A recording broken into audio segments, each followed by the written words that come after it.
RMC à vos côtés avec Marie Dupin. Ce matin, c'est Dalila qui vous a écrit à l'adresse RMC pour vous à rmc.fr. Dalila habite à Marseille, elle a 59 ans. Au mois de juillet, elle a une rage de dents. Logiquement, elle va chez le dentiste pour se faire soigner. Un dentiste qu'elle ne connaît pas et qui refuse tout simplement de la prendre en charge.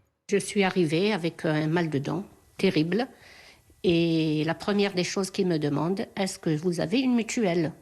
J'ai dit non, j'ai pas de mutuelle. On a perdu notre travail, mon mari et moi, on n'a pas de mutuelle. Juste, je veux qu'on arrête cette douleur parce que j'en peux plus.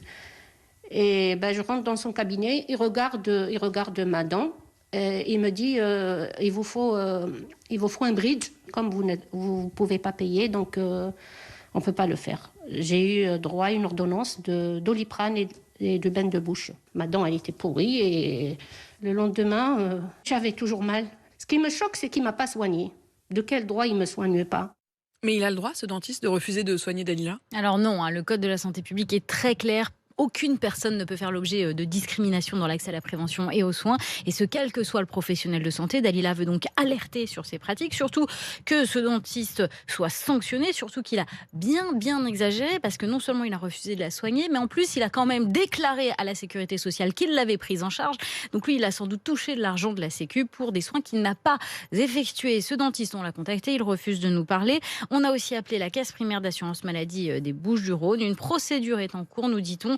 Il risque des sanctions jusqu'à une interdiction temporaire d'exercer, mais pour l'instant, il exerce toujours. Que dit la profession sur le cas de Dalila ? Alors justement, Benoît Ballet a contacté l'ordre des chirurgiens dentistes pour parler de son cas. Marianne Baudoui-Mort est la présidente de la commission d'évaluation des pratiques de refus de soins et elle a promis de regarder le dossier de Dalila de très près. C'est inadmissible. Donc, il y a une tolérance zéro de la part, effectivement, du Conseil national de l'ordre. Quand il y a discrimination, il y a effectivement tolérance zéro. Et systématiquement, les procédures adéquates sont immédiatement mises en œuvre dans un délai qui est imparti et qui aboutit, dans le cadre d'une non-conciliation, systématiquement à une transmission aux juridictions, donc avec les sanctions disciplinaires qu'encourt le praticien.